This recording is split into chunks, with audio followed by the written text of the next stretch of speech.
नमस्कार दोस्तों, स्वागत है आपका आल अपडेट 2.3 चैनल में। क्या आपने कभी सोचा है हम इस दुनिया में आने से पहले कहाँ थे? क्या हम पहले भी कभी जीवित थे? क्या आत्मा वास्तव में अमर है? आज हम इस वीडियो में इसी गहरे सवाल का जवाब खोजेंगे। हम जन्म लेने से पहले कहाँ थे? तो चलिए इस रहस्य की यात्रा शुरू करते हैं। हम जो मैं कहते हैं वो असल में कौन है?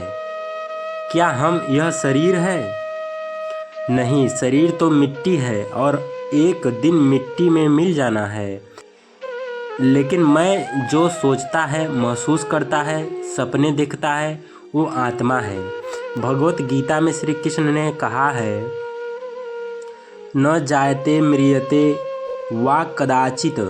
आत्मा कभी जन्म नहीं लेती, न मरती है। इसका मतलब है आत्मा सिर्फ शरीर बदलती है, जैसे हम कपड़े बदलते हैं। तो जब यह शरीर नहीं था, आत्मा तब भी थी, और जब शरीर न रहेगा, आत्मा तब भी रहेगी।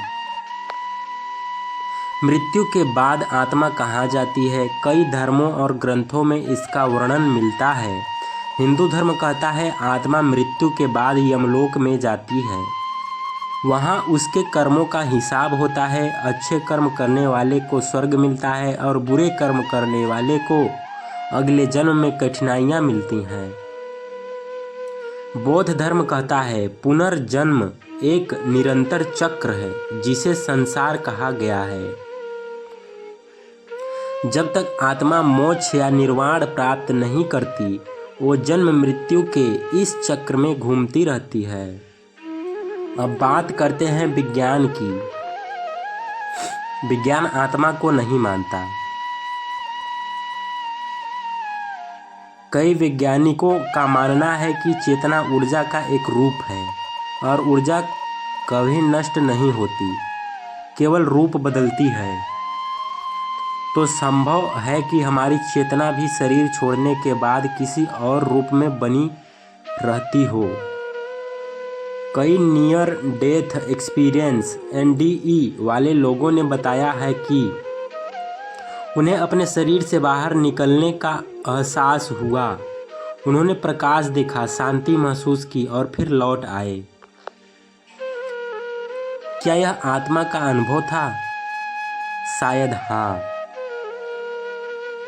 गरुड़ पुराण में लिखा है कि मृत्यु के बाद आत्मा 13 दिन तक पृथ्वी के आसपास रहती है। वो अपने परिवार को देखती है, रोती है, पर बोल नहीं सकती। उसके बाद वो अपने अगले जन्म की यात्रा पर निकलती है। कहा जाता है कि आत्मा को नया शरीर उसी जगह मिलता है जहाँ उसके पिछले कर्म उसे ले जाते हैं। यानी हमारा अगला जन्म हमारे आज के कर्म तय करते हैं। अब सवाल है, जन्म से पहले आत्मा कहाँ होती है? कहा जाता है कि आत्मा ब्रह्मलोक में रहती है, जहाँ भगवान ब्रह्मा उसे अगले जीवन के लिए चुनते हैं। वहाँ आत्मा को अपने पिछले कर्म दिखाए जाते हैं और फिर पूछा जाता है, क्या तुम अगले जन्म के लिए तैयार हो? जब आत्मा हाँ कहती है तो वह गर्भ में प्रवेश करती है। 120वें दिन के आसपास। यही कारण है कि गर्भ संसार को इतना महत्व दिया गया है, क्योंकि उस समय आत्मा चेतन अवस्था में होती है। दुनिया में कई ऐसे बच्चे हुए जिन्हें अपने पिछले जन्म की बातें याद थी, जैसे शांति देवी, जो पहले पिछले जन्म की जगह और परिवार तक पहचान गई। कई वैज्ञानिक इस घटनाओं का अध्ययन कर चुके हैं, पर आज तक कोई ठोस जवाब नहीं मिला। लेकिन एक बात साफ है, आत्मा ऊर्जा है और ऊर्जा कभी खत्म नहीं होती। तो अब सोचिए, हम कहाँ थे जन्म से पहले? हम थे ईश्वर के साथ, अनंत ब्रह्मांड की चेतना में।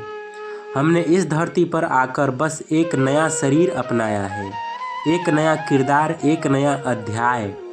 इसलिए अपने जीवन को अर्थपूर्ण बनाइए, क्योंकि ये केवल एक अध्याय है आत्मा की अनंत यात्रा का। अगर आपको यह वीडियो पसंद आया हो तो लाइक करें, शेयर करें और ऑल अपडेट 2.3 चैनल को सब्सक्राइब करें। फिर मिलते हैं एक नए रहस्य के साथ। धन्यवाद।